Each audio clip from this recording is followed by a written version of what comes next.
À Limassol, la deuxième ville la plus importante de Chypre, le russe est presque devenu une deuxième langue. Depuis les années 90, des dizaines de milliers de ressortissants des anciennes républiques soviétiques, venus le plus souvent de Russie, ont décidé d'y élire domicile.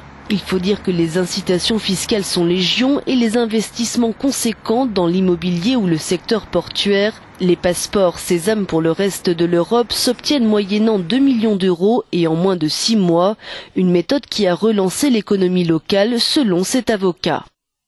Grâce à ces programmes, 4 milliards d'euros sont rentrés dans les caisses de l'État chypriote.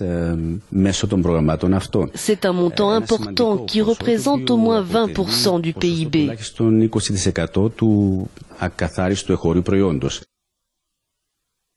Un système rentable pour Chypre, mais qui fait l'objet de critiques au sein de l'Union, notamment dans les rangs du Parlement européen.